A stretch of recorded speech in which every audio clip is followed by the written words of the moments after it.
struggling to move your nonprofit forward? You've come to the right place. Welcome to the Nonprofit Architect, where we are giving you the actionable steps you need to launch and grow your nonprofit organization. Now, here's your host, Travis Johnson.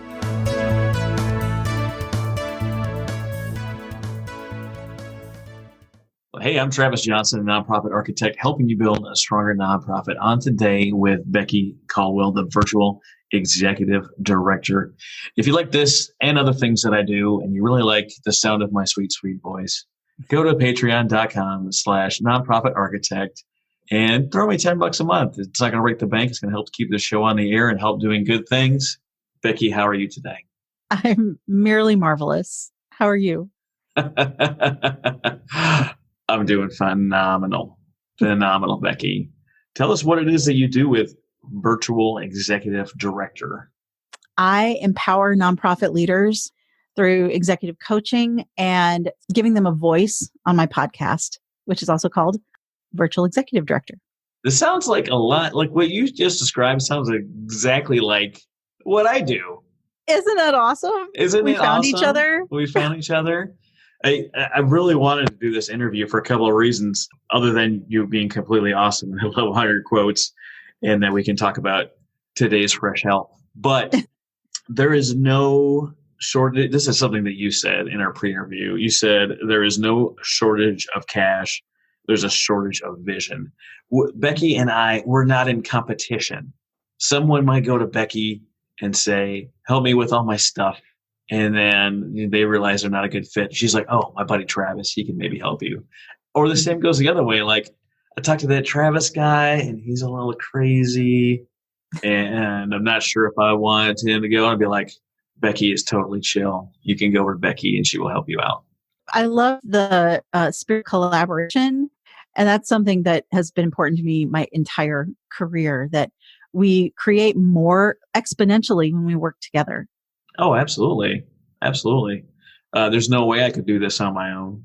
I am terrible on camera by myself speaking about something. I need that engagement. I need working with somebody to riff off of and suck their energy. I mean, use their energy together.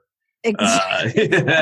Build up the energy to get moving and to do things. And it's just, I love it. I love every minute of it. But we were talking before, and there's a lot of things you love to talk about. One of those is strategic planning. Strategic planning is something that scares a lot of people. And I try to demystify the process and take the fear out of it, insert a little joy and whimsy, and get people focused on what they say they want to do. That's tough, right? Yeah. That's really tough. I think just figuring out what they want to do is the hardest part. It's like once you know what you want to do, everything else kind of falls into place. And you have to be determined. You have to have that clarity. You need to really decide and be decisive, and just be like, "Yep, I'm going to do this," and then you go and do it. I mean, you probably run into this a lot. That organizations want to be everything to everybody, and it makes me super crazy. But I'm like, who are you trying to reach? And they're like, everyone. No. You are not reaching everyone. If you're reaching everyone in air quotes, you're reaching no one. Yeah, there's no way to do it. There's all these things out there that track metrics, and they track age and sex and demographics and income and all these different things, right? And you have to kind of decide who your avatar is, who you're going to help, and what that person looks like exactly, and why that matters. Because if you are targeting a 23-year-old fresh out of college, you're going to find them in different places than a 55-year-old male business owner, right? A 23-year-old fresh out of college is maybe not my target audience, right? But they might be on Instagram or Snapchat full-time, or TikTok or something that I don't believe my current target audience is, right? So if my target audience is not there and I'm wasting time on those platforms where they are not, then I'm not getting anywhere. I have to be able to define what it is that I'm trying to do, who it is that I'm trying to reach or help, and realize that that person I'm trying to help is different than the person that is going to give me money in order to help them. I know when you work with nonprofits, you work with startups, a lot of startups. Yeah. And I think one of the ways that organizations get stuck in the strategic planning process is that they don't really start with why. They start with solving maybe like one problem. Mm-hmm. And then they get so bogged down in that one problem, they kind of lose sight of the bigger picture and don't see all the ways that what they're doing could connect with an existing nonprofit, or I would say, and exploring existing nonprofits, how they're different, how they're unique, how they're approaching the problem differently. And that maybe by collaborating with another nonprofit that already exists, they can create something bigger together, but keeping their unique identity. We probably had this conversation that it's really frustrating when someone's like, no, don't start a nonprofit, just join another one. There's already tons of other organizations doing the work you want to do. Well, yes and no, like everyone has their unique approach to problem solving. And the way the United Way is going to solve childhood poverty is going to be different from maybe how your organization would approach it. And so while you can collaborate, don't be afraid to start your own thing, right? Mm-hmm. Oh, absolutely. I have released an episode a few weeks ago, or at least it'll be a few weeks ago by the time this podcast gets published, with Candace Leozu out of Mesa, Arizona. And she's actually under the umbrella of the United Way. I listened to that one. Yeah. But she wanted to help people. And well, thank you for listening, by the way. Yeah. She wanted to help children aging out of foster care, which is close to my heart because I was a foster kid. And she found out there was tons of programs out there, but they still had a problem. And so her solution to that kind of conundrum was that she was going to be a navigator. Her team was going to help these kids aging out of foster care navigate through the different programs that were available. One of the things as a foster kid is you have all these different touch points, but they're always with like different people. So you always feel like you're getting left and getting abandoned. And when you have a navigator assigned to you that walks you through the whole process and you build a relationship with them, then you know that they're trustworthy and they're going to come through for you. It changes the whole experience completely. But she found something that they really needed in that region that people were sort of approaching and kind of doing, but they weren't really accomplishing what they wanted to accomplish. And she had such a passion for that specific thing. Yes, too. Absolutely. And that's where, I mean, if the problem were solved, it would be solved.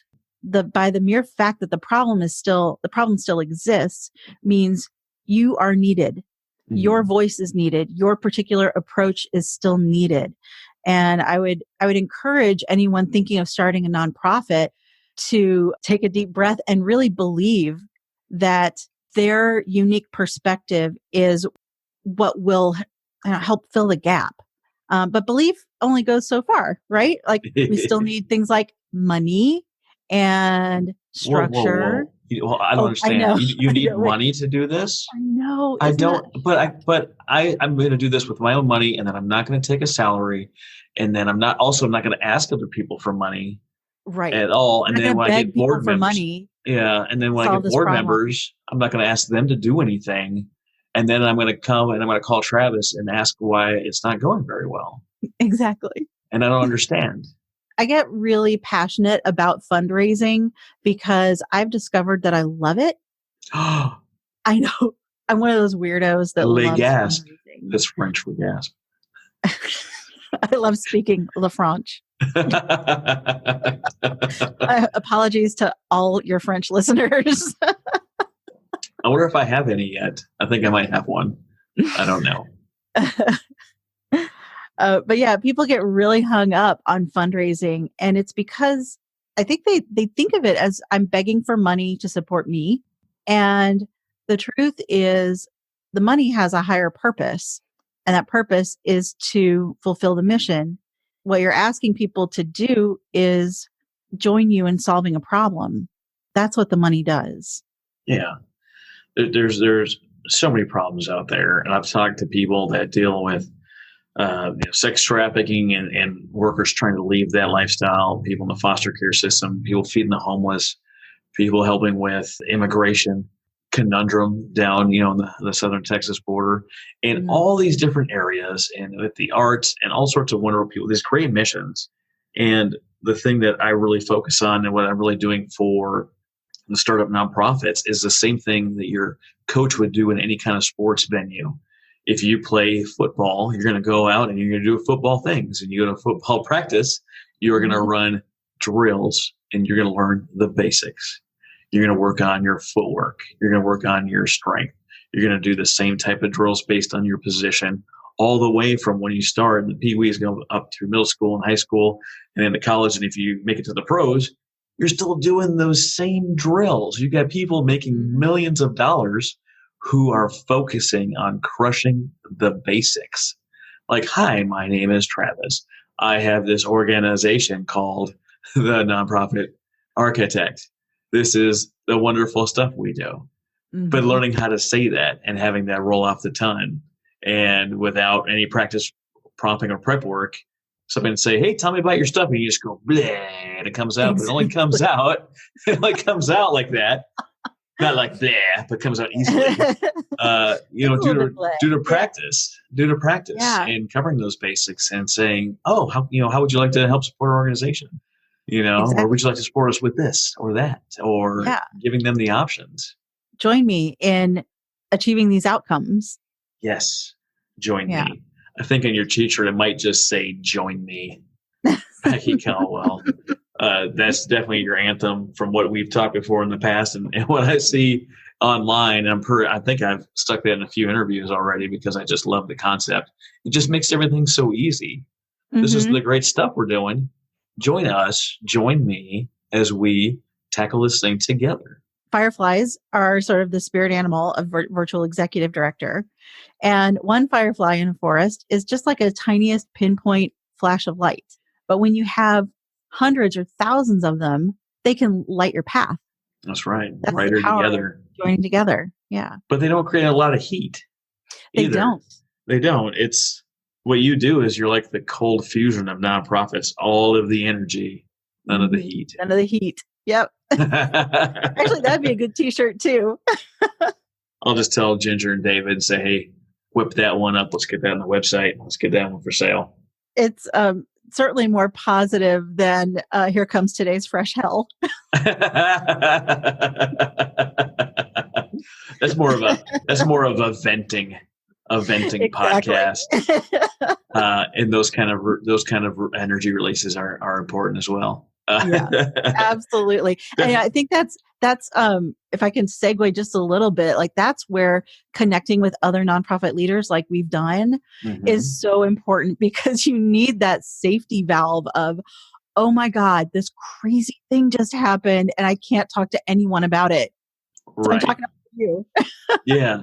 But it's killing me. And I talked to tons of people. I think your interview 5 of 6 today that I'm doing, just jamming them into a day to kind of free up my week, called stacking.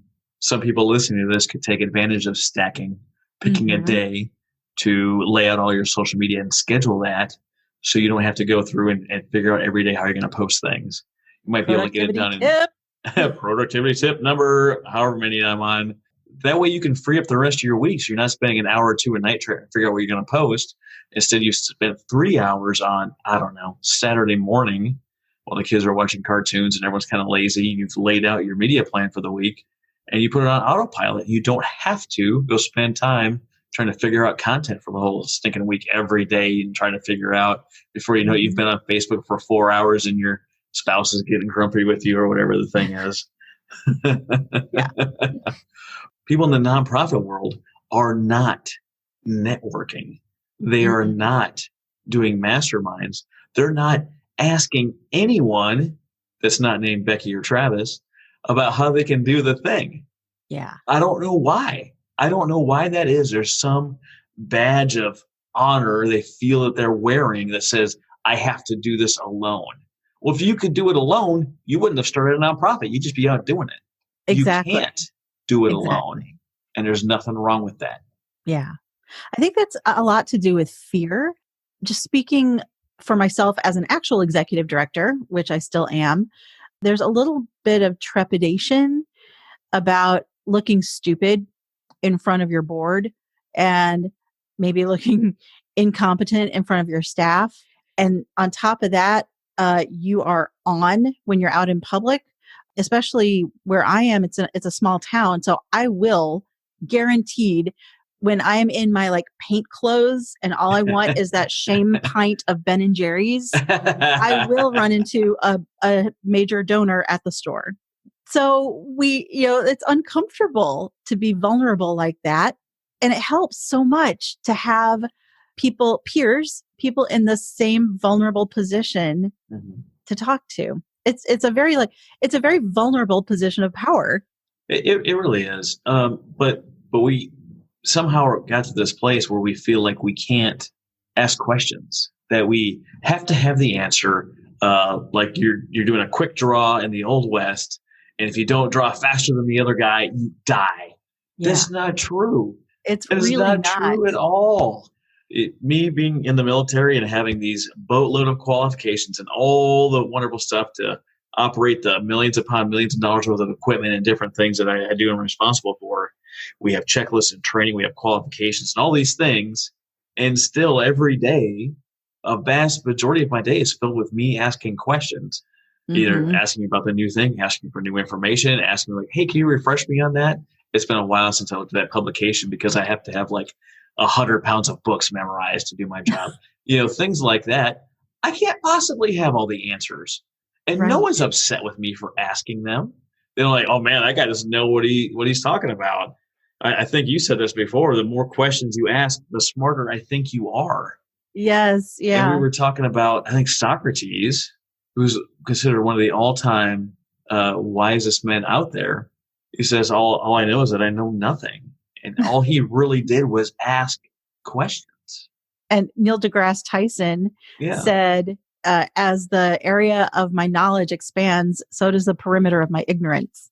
The more you learn, you realize there's a whole other area of something. Oh, there's so much more that you're clueless about. Yeah. But it doesn't matter. We've got Google. We've got Zoom over the dang ocean where we can talk and be like, hey, Becky. Yeah, experts like Travis. And experts like Becky. Becky, I've got this problem with the client. They think they can do this. I tell them they're crazy. What do you think, Becky? Oh, they are crazy, but maybe they can help them this way.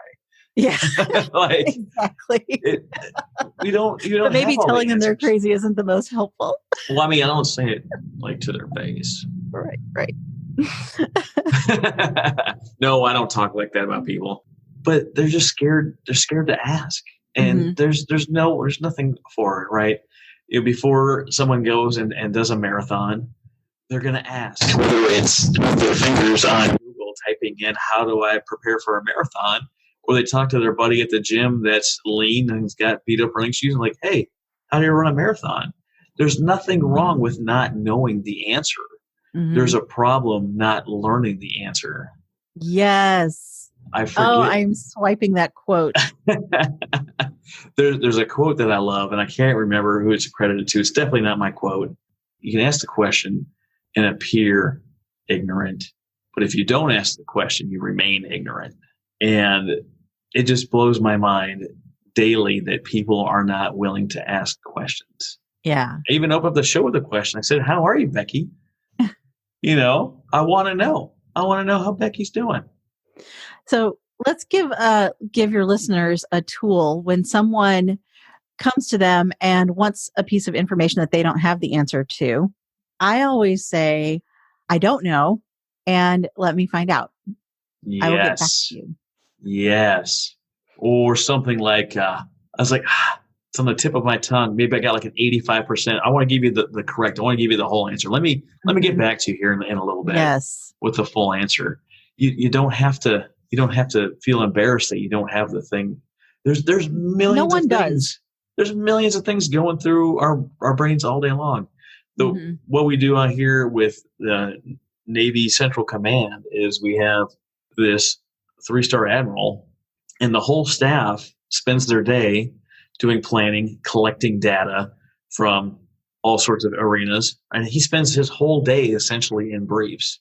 He is just having this massive team of people, so like 600 people, compile information for him, right, to make sure he's got the products he needs so that he can get the information he has so he can brief his boss and be successful and provide stuff to his boss, right? He spends his entire day asking questions. That's all he does. That's his Yeah. entire job, is to ask questions as the boss. He's not doing the thing, right? Do He's you not think on this he's ship. incompetent because he asks questions all day? No. No. I think he's very insightful and a wonderful man and a wonderful leader, and very caring, because he does those things. And it's amazing that people are still scared to ask questions.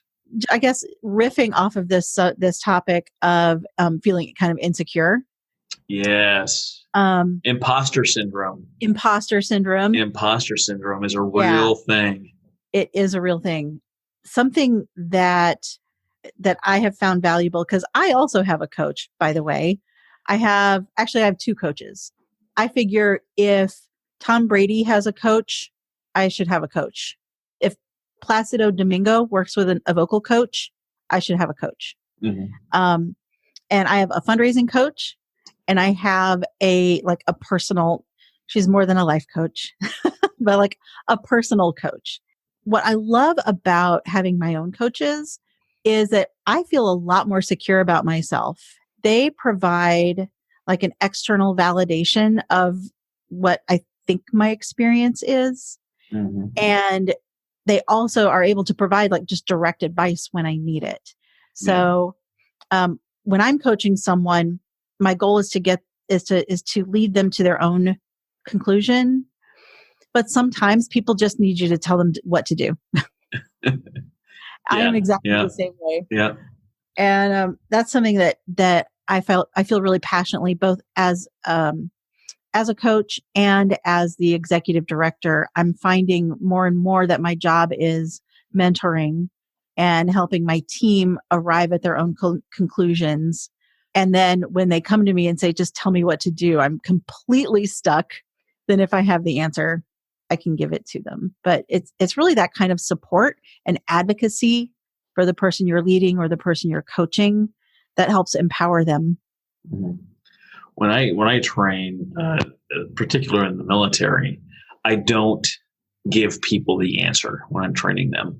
It frustrates a lot of people, and I understand why, right? Because sometimes you just like, dude, just shut up and just give me the answer. Like, I got to do the thing, right? Yeah. And I understand the value in that too. But I walk people through a thought process. I walk them through, their own discovery, because they know more than they think they know, right? Yes.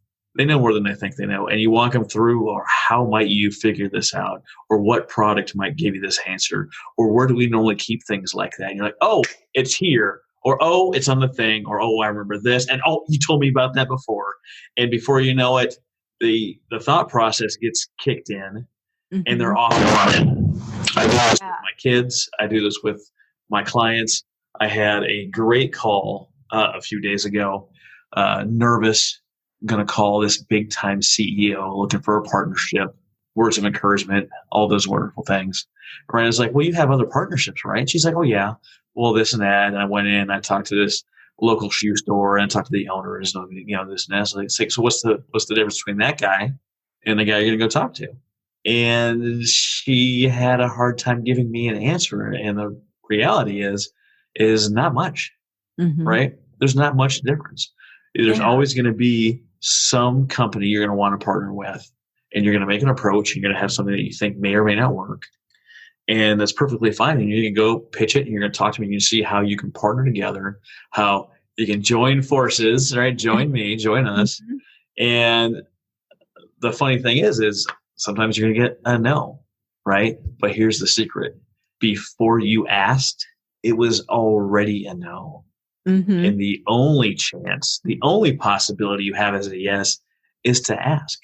Exactly. I talk to people all the time. There's a wonderful gal out of California who's doing feral cat rescue, which is mm-hmm. phenomenal. And I asked her about her fundraising. She's like, well, I really don't do fundraising. And I was like, well, you've got 30,000 people in your town, and some of them care about what you care about, and they want to help you, but you haven't asked them to. Well, I'm scared of getting the no. I was like, well, because you're not asking. Every single day you are getting 30,000 no's already. And she's like, why do you got to say it like that? Because I want it to have an impact. I want you to understand what the problem really is, and you are already there. you're already in the suffering part of not having any partners, but you're also not trying to get partners. She talked my ear off. I love her to death for like 2.5 hours about cats. Oh my gosh. That's a lot of cats. It is, right? Very passionate, very exciting. You get just passion is just oozing through the screen, through the mic, through the headset. Passion just flying all over the place. Yeah. I was like, did you ever have this conversation, this exact conversation with someone that might want to give you money? And she just like curled up in a ball on camera. And she's like, no. I was like, if you're talking like this, you don't even have to ask. The wallets are just going to fly open. The purses are going to have credit cards just flying at you. You're going to have to duck. When you have this much passion, you care this much about what it is that you're trying to do and who you're trying to impact and the thing you're trying to solve, you're never even going to have to ask for money. It's just going to come as long as you're talking to the right people. Exactly. And so how do we define the right people? You got to get that avatar, right? There's a difference between defining who you're helping and defining who your donor might be. I came up with like a system for it. A system. We like systems. I love systems. Tell us your system, Becky. It's like a 3 or 4 step system. So first of all, you think about who you help. So basically write down who do you help, and then who benefits when those you help are doing well, and then that's who you go ask for money. You see, when you break it down to those easy steps, it's almost like you want people to do it and take action. Right? It's so simple. And it takes that sort of like begging for money aspect out of it, because you're showing how they benefit. Like they want this. They want to reach that target market. They want those people to do well so that they make more money. Absolutely. So, okay, if I can give a real life example. You can. I can. Absolutely. Thank you. Yeah. So at the organization I lead, Virginia Highlands Festival, the people we serve are our sort of direct downtown, small town, downtown community by creating events that bring people downtown. And when our downtown merchants are doing well, mainly restaurants and bars, when they are doing well, they order more food and beverage from their suppliers. So I went to our main beer and wine and liquor distributor here and asked them for a sponsorship because they see the direct benefit of the restaurant doing well. Now, the restaurant might not be able to support my organization to a huge extent because I know small businesses, especially small town Main Street businesses are, they're like super tight with money. Right. And so I don't want to ask them for a lot of money. I ask them for time and to say nice things about us. So I ask them for their influence. And then I go the next step beyond them to the deeper pockets and ask them for the cash to do what we need to do. That's wonderful. And I would like to say that I have a way for those restaurants and bars to support you without any cost to you or them. And what is that way? I'm dying. Yeah, I've got Tell you on the hook, don't Travis. I? But wait, there's more. I have a friend in Idaho, I believe he's an Army veteran. He runs a company called 12B Capital. It's a credit card processing gig that he does. But because he's such a small operation, he can offer vast discounts. So every time, if you don't know, if you're listening to this, you're not aware, every time you swipe a card, right, the business gets charged a fee, right? So if you can save money every time someone swipes, that's an advantage to you. So for nonprofits, he has something called 12B Gives. So the restaurant and Isaac will talk and they'll collaborate. He'll come in and put a new POS, new point of sale systems, charge them less per swipe. And then also on every single swipe, if you have partnered with him as a nonprofit, he will give that nonprofit they've deemed to partner with a portion of every single swipe. Right? Wow. Which is phenomenal. Think of places that do many swipes a day, right? Think of places that do large ticket item swipes. Think of a department store or a college or a hospital. Can you imagine as a nonprofit being partnered with a not-for-profit hospital and you've saved them money, done all the work for them. And every time someone checks out of, say, the pharmacy, money goes into your account. That is amazing. Isn't it amazing? That sort of thing would be great for Main Street organizations. Mm-hmm. I can see that being a super easy fit for a Main Street organization or a restaurant association or restaurants, bars. Yeah. All of those people with small So businesses that have some stripe or something that they do. And as long as you're over a certain dollar amount a month, like he's got his qualifications, right? If you're over that threshold, it's a no-brainer for both parties. Mm-hmm. He comes in, he sets it up, he's got his team that does it. All of a sudden, your bank account starts filling up, and the business can say that they are directly supporting a nonprofit in the community, which helps them get more people in, and it costs them less money. Wins all around. But then you have to go to your scared place, and you've got to ask people. Mm-hmm. And it's a simple ask, like, hey, I see you're doing a great business here. It's wonderful. If I could save you money on each and every swipe and have you support a nonprofit cause at the same time, would you be interested? And the answer is an easy no or a yes, right? If they're a yes, you connect them with Isaac. If it's a no, you go ask the buddy next to him. You go ask the next door over. No big deal. Yeah. Can we talk about people saying no? Because that is today's fresh hell. No, we talk about people saying it no. It revealed itself. So absolutely. I'm where I'm located. We do ad sales to help support our organization. People will not tell me no. So I think we need to make a safe place for people to tell us no as leaders, that we need to get okay with no ourselves. You're talking about people in your organization? No, I'm talking about, let's say I go and ask for an ad sale. The business owner will either answer me, or they'll say, nope, I don't have any questions, or, oh, I didn't get the thing, or they'll just keep putting me off. Oh, yeah. Yeah. It's and okay to they'll say never tell me no. Like, just say no. Me. Get it off my list. I can take it. And so I think as leader, I'm percolating now on some way of helping nonprofit leaders get okay with no, and anyone who does fundraising or sales, getting okay with no. I'm sure there's like 19 books out there on it.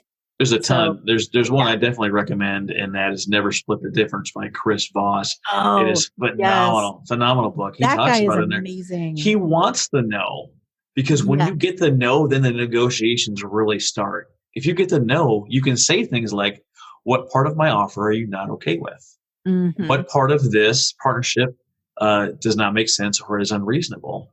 And then you can figure out where their pain points are. Like, oh, I've worked with startup nonprofits in the past, and they really created problems here, here, and here. Well, then that gives you an opportunity to get to a yes, because you can say, well, I'm willing to work with you here. We can ignore this part completely and leave it out of the plan, and we can go over here and do this. But until you get down to that no, you don't even know what you're negotiating. We get this, what does Chris call it? This kind of false yes.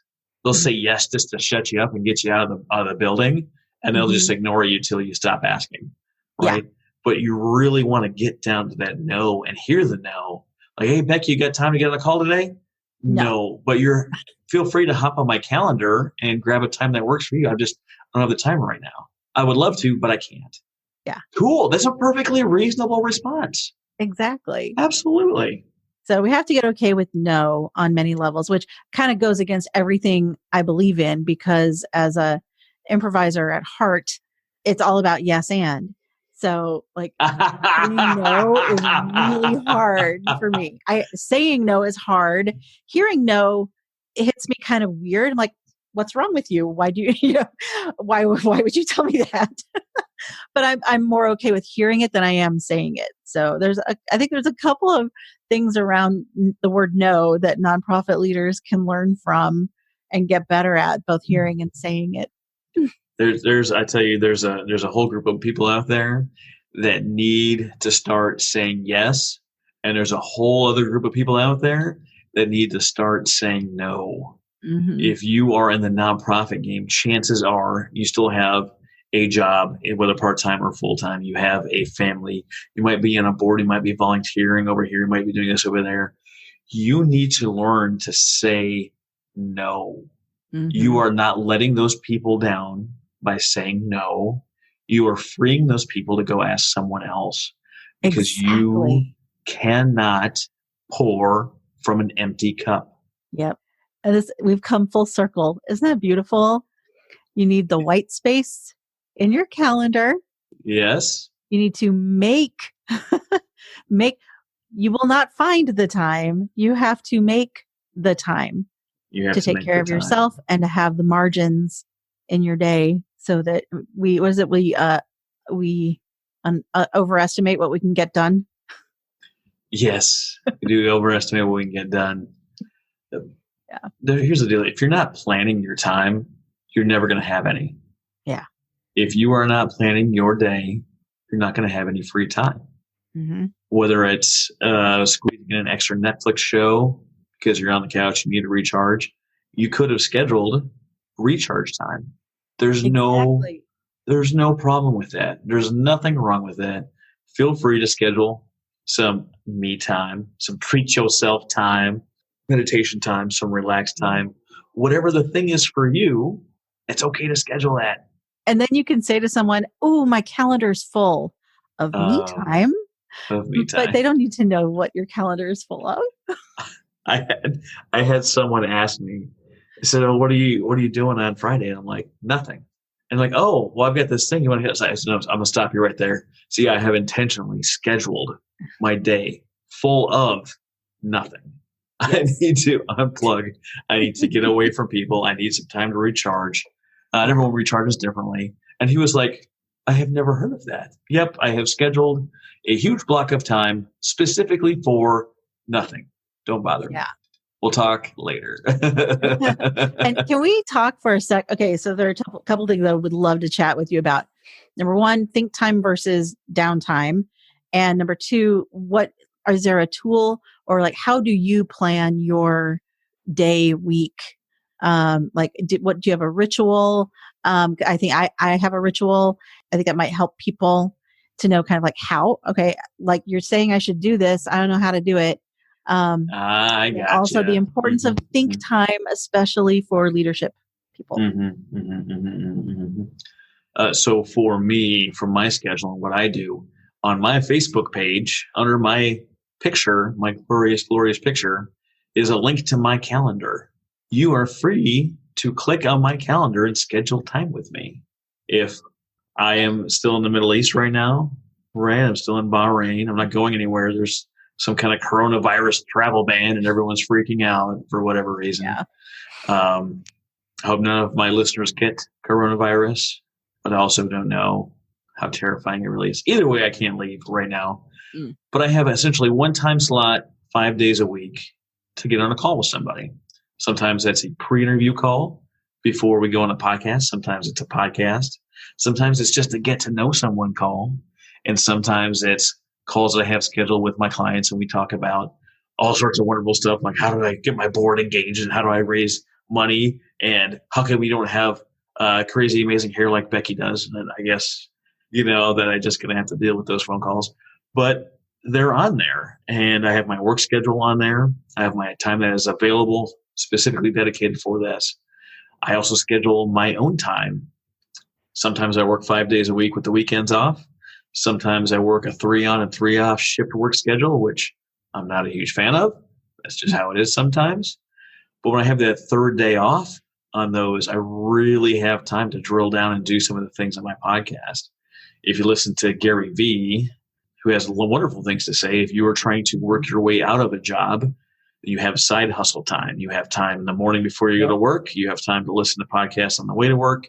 You have time dedicated during lunch to posting about whatever your thing is. In mine and Becky's cases, we're in nonprofit groups, and we answer questions for people in nonprofit groups. And then they say they're amazing. They listen to the podcast, they come out as guests, they schedule events, and they hire us for coaching and consulting services.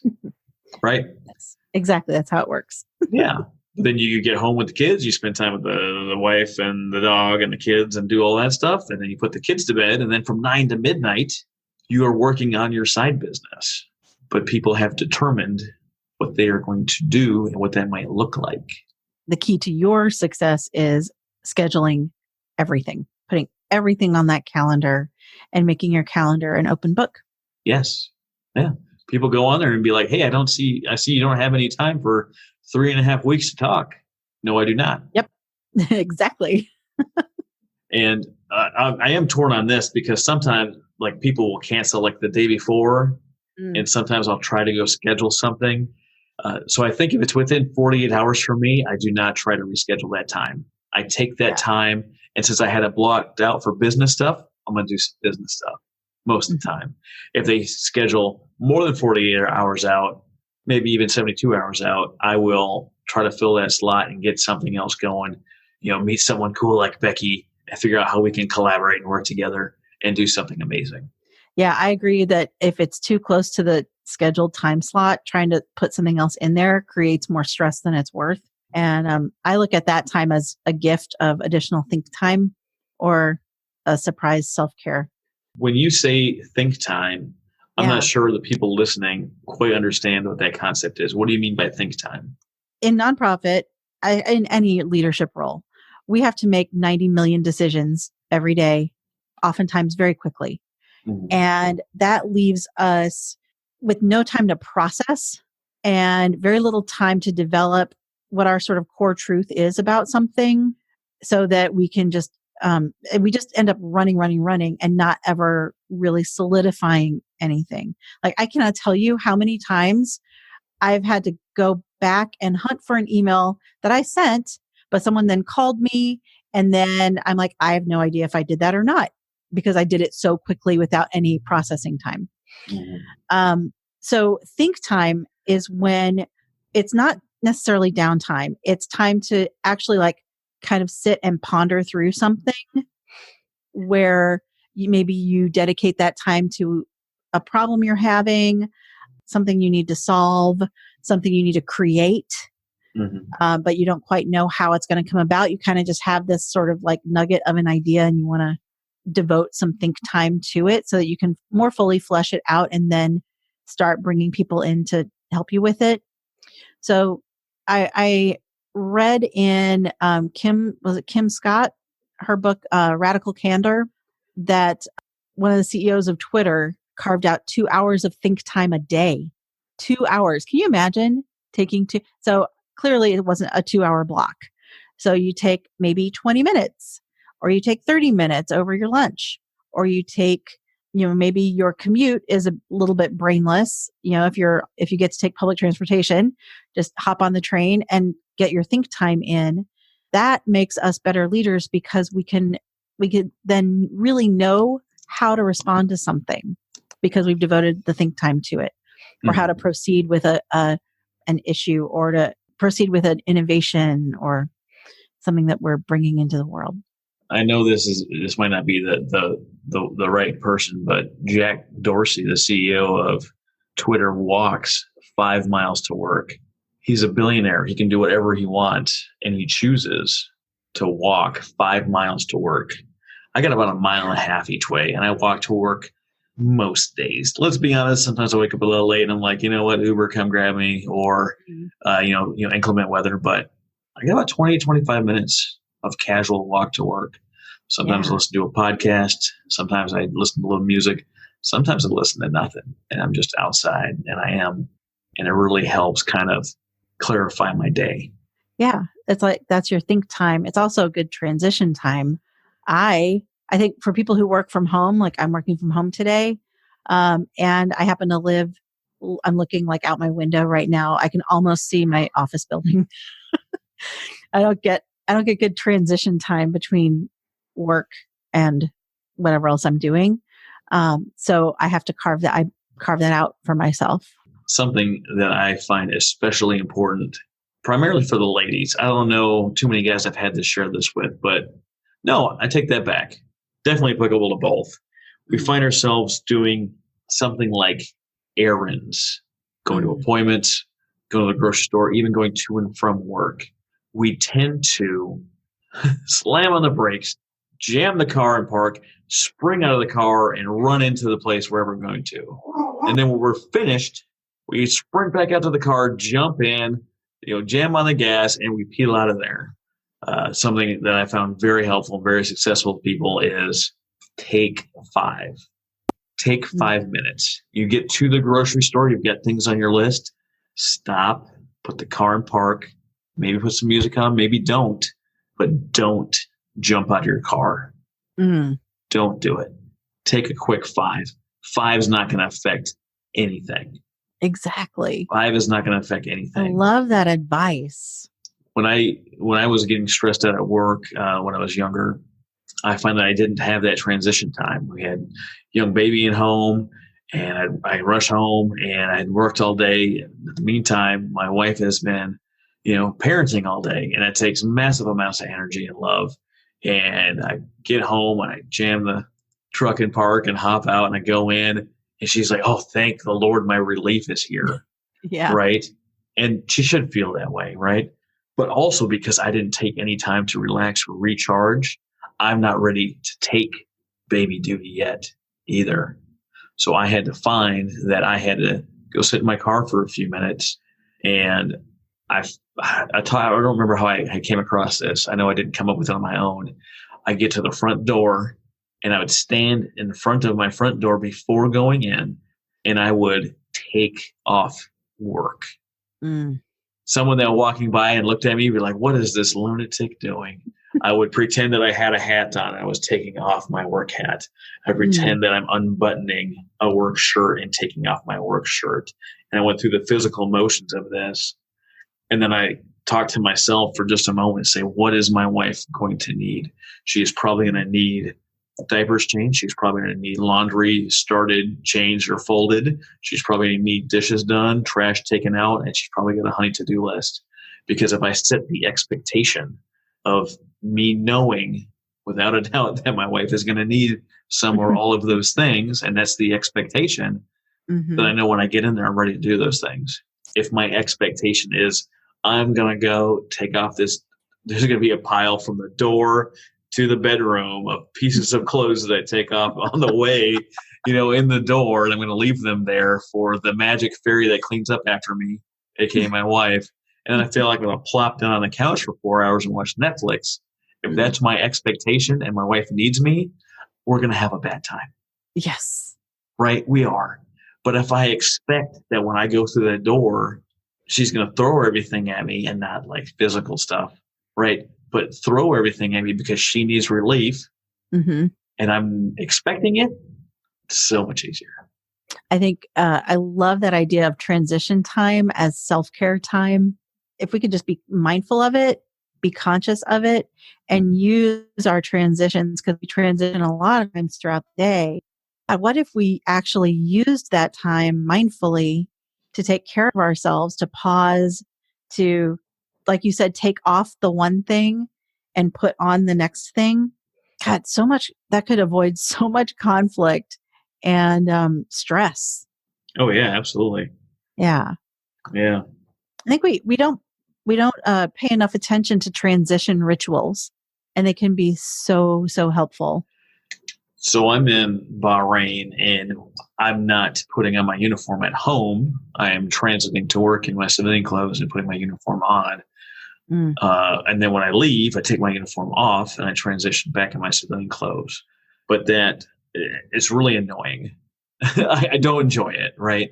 But I did notice that when I'm going to work and I go into the locker room, there's a little ritual right before I'm going into the office that I'm putting work on. I'm actually putting on my boots. I'm actually putting on this.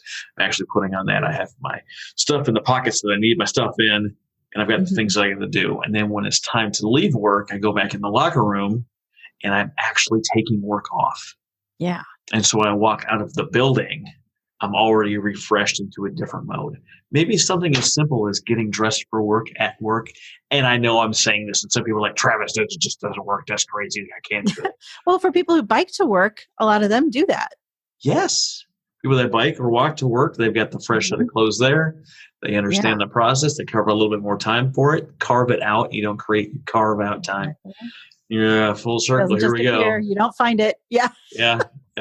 I love how we're spiraling through the subject.